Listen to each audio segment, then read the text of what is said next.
안녕하세요. 학교체육TV입니다. 오늘 우리 학교체육TV에서 나누고 싶은 주제는 체육 임용고시 수업 실연에서 고득점을 받기 위해 꼭 기억할 사항들입니다. 이 내용들은 실제 체육 임용고시 수업 실연을 경험했던 분들, 그리고 실제 평가를 했던 분들의 이야기들을 제가 좀 듣고 또 인터뷰도 해서 정리한 내용들입니다. 수업 실현 현장입니다. 여기 교실이 있고요. 교실을 이제 정리를 합니다. 책상을 뒤로 밀어버리고요. 창가 쪽에는 이제 세 분의 평가자가 앉고요. 또 반대쪽에는 보조 교사가 앉습니다. 보통은 이제 현장 선생님들이 저 보조 교사를 역할을 하고요. 주로 하는 역할은 시간을 재거나 다음 순서를 이렇게 연결하는 그런 보조의 역할을 하고요.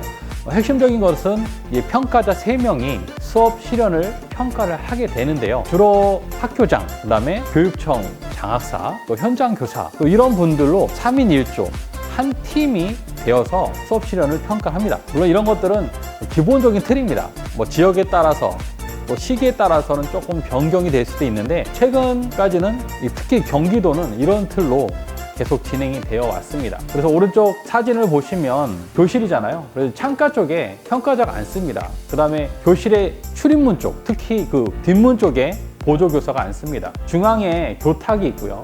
이 교탁에 와 서서 수업 실현을 하게 됩니다. 정해진 시간을 하게 되죠. 수업 실현에서 아주 중요한 요소들이 있습니다. 구상실에서 짧은 시간에 수업을 기획하고 실현해내는 능력이 아주 중요합니다. 앞 순서에 수업 실현하는 분이 그 수업을 실현하는 동안 그 다음 순서 대기자가 이제 구상실에 가서 자료를 보고 수업을 기획하고 준비합니다. 그 짧은 시간에 본인의 수업 실현을 잘 계획해야 됩니다. 그렇기 때문에 주어진 수업 내용에 대한 어떤 수업 주제가 그 해 정해질 줄 모르죠. 뭐 육상 이어달리기가 나온 적도 있고요.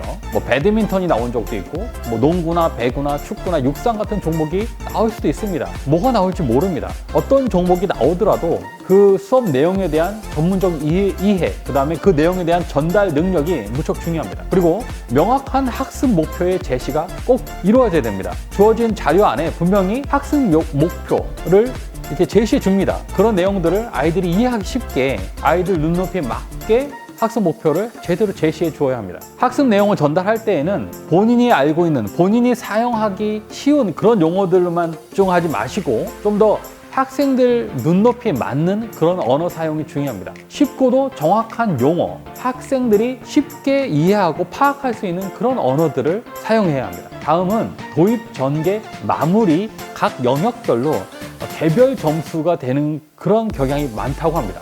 그렇기 때문에 도입 부분에서 또 전개 부분에서 마무리 부분에서 꼭 해야 될 그 요소들을 빼버리면 안 됩니다. 그러면 평가에서 좋은 점수를 받을 수 없겠죠.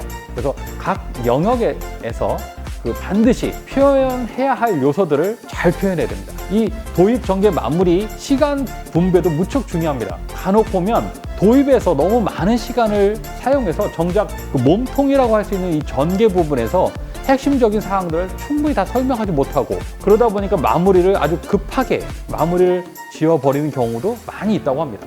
그래서 도입, 전개, 마무리를 시간 분배를 잘해서 그 흐름을 잘 이어가는 것이 무척 중요합니다. 그리고 발표자, 이 수업 실현하는 분은 단정하게 너무 달라붙는 옷보다는 학교 현장에 체육교사들의 복장처럼 단정하고 너무 화려하지 않은 그런 복장에 그 표정 관리가 무척 중요합니다. 기본적으로 좀 웃는 얼굴, 그렇다고 너무 그냥 시도 때도 없이 웃어서 너무 가볍지 않게 어느 정도 밝은 표정, 그리고 목소리가 굉장히 중요합니다. 물론 목소리의 톤은 타고난 것이기 때문에 금방 바꿀 수는 없죠. 여기서 목소리의 중요함은 뭐냐면 적절한 성량입니다. 목소리가 너무 낮아서 아니면 목소리가 너무 커서 그 평가자에게 부담을 주어서는 안 됩니다.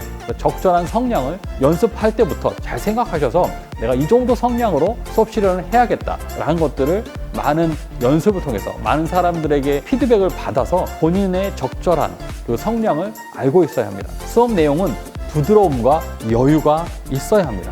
너무 시간에 쫓겨서 뭔가를 막 기억해내는 그런 모습, 그런 게 아니라 자연스럽게, 부드럽게, 여유 있게 해야 합니다. 수업 실현에서 중요한 요소들 두 번째입니다. 수업 장소에서 공간 활용과 교사의 움직임이 아주 중요합니다. 수업 내용에 따라서는 실내 체육관이 될 수도 있고 운동장이 될 수도 있겠죠. 그러면 그 주어진 수업 장소에서 공간을 충분하게 잘 활용해야 됩니다. 너무 한쪽에 몰려서 쏠려 있는 상태에서 수업을 진행해서 안 되겠죠. 그리고 적절한 교사의 움직임도 필요합니다. 한 곳에서 예를 들면 그 교실에서 수업 실현을 할 때 교탁 앞에서 계속 서서 수업을 다 하는 게 아니라 좀 이동하면서 좀 변화를 주면서 수업을 해야 합니다. 그리고 모둠 구성과 모둠의 활용 능력 아주 중요합니다. 우리 체육 수업이 교사가 한 학생을 대상으로 또는 한 모둠, 한 조를 대상으로 또는 전체 학급 전원을 대상으로 다 다양하게 이루어질 수 있겠죠. 그래서 어떤 수업이 모둠별 수업, 개인 수업, 또 전체가 함께하는 그런 것들이 좀 다양하게 이루어질 수 있도록 모둠을 잘 구성해야 합니다. 학급 내에 학생 대표의 역할을 부여하는 것이 또 필요합니다. 체육부장이라고 하잖아요. 그런 체육부장을 정해서 그 학생에게 역할을 주고, 물론 그 수업 실현 상황에서 체육부장이 이미 정해져 있다는, 존재한다는 그거를 기저에 깔아놓고 이렇게 하는 것이 필요합니다. 그리고 학생들을 함께 수업에 동참시키는 거죠. 또 학생 대표에게 적정한 역할을 주어서 교사와 학생이 함께 수업을 이끌어가는 그런 모습들도 중요합니다. 그리고 학생 시범과 교사의 시범을 적절하게 잘 활용하는 것이 중요합니다. 물론 교사의 시범 할 때는 좀 정확한 자세, 특히나 이 시범에서 적절하지 않은 자세들, 정확하지 않은 자세들을 보여줌을 통해서 평가에 있어서 감점을 당하는 경우도 종종 있습니다. 시범을 보일 때는 아주 정확한 자세.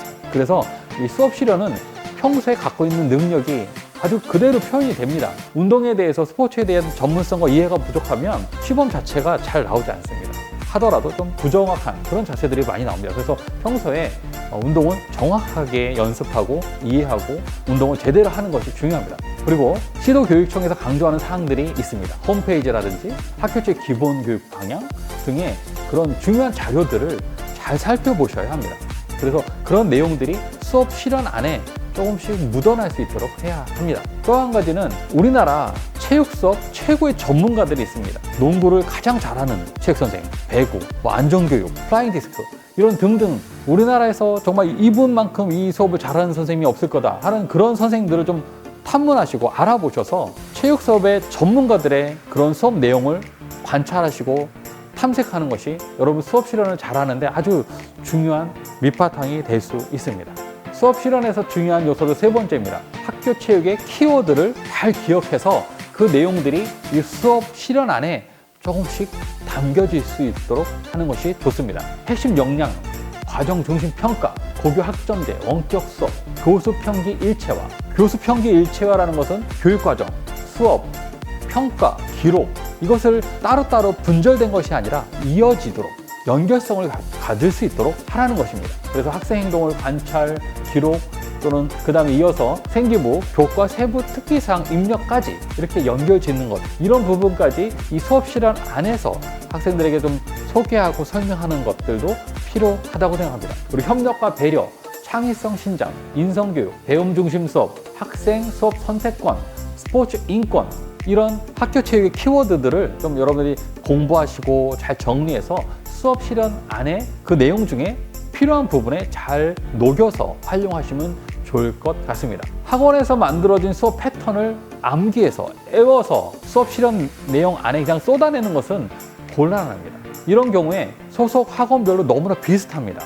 그래서 평가자들은 앞에 사람하고 거의 똑같네, 이거는 누구랑 똑같네, 이런 생각들을 하게 만든다고 합니다. 그렇기 때문에 단순히 그냥 외워서 반복하는 거, 앵무새처럼 하는 것은 피해야 합니다. 그리고 구상실에서 수업 실현 지시문에서 요구하는 상황을 정확하게 파악해야 합니다. 실제 이런 일들이 있습니다. 그 지시문에서 이런저런 어떤 지시사항이 있는데 수업 실현자가 조금 다르게 잘못 파악해서 엉뚱한 내용으로 수업을 진행하는 경우들이 가끔 있습니다. 그래서 구상실에서는 아주 차분하게 집중해서 어떤 것들을 하라고 하는지 정확하게 그 포인트를 잘 캐치해야 됩니다. 마지막으로 중학교, 고등학교 현장에서 적어도 10번 이상, 10회 이상 실제 수업을 해보는 것이 무척 중요합니다. 현장 체육 수업 경험자들이 이 수업 실현은 훨씬 유리합니다. 평가자들은 느낀다고 합니다. 발표자의 실천 지식, 전문성을 수업 실현을 보는 과정에서 아주 직관적으로 느낄 수 있다고 합니다. 그래서 여러분들이 만약에 학교 현장에 들어가서 체육 수업을 할 수 있는 환경이 많이 어렵다면 여러분 같이 임용고시를 준비하는 동료들과 그런 상황을 만들어내야 됩니다. 연출을 해야 됩니다. 그래서 교사의 역할, 학생의 역할 이런 것들을 좀 나눠서 또 그 안에 뭐 체육부장의 역할 이런 연극을 하는 것처럼 아주 실제와 같이 수업 실현을 제대로 하기 위해서는 현장 수업 경험 아주 중요한데 이것이 어렵다면 여러분 가까운 사람들끼리도 여러분 동료끼리라도 이 상황을 만들어서 해보는 것이 좋습니다. 네, 이상 수업 실현에서 중요한 부분들을 제가 소개를 해드렸습니다. 여러분 수업 실현 많은 분들이 뭐 차이가 나겠어? 다 비슷비슷할 거야 라고 생각하는 경향들이 있습니다. 근데 제가 여러분하고 인터뷰를 해본 결과 또 평가 경험이 있는 분들과 인터뷰를 해본 결과는 그렇지 않습니다. 꽤 많은 차이가 있다고 합니다. 잘하는 사람과 못하는 사람. 어떤 사람은 정말 바로 내일 학교 현장에 들어가 수업을 한다 하더라도 정말 너무나 잘할 것 같다라고 하는 그런 믿음과 신뢰감을 주는 사람이 있고요.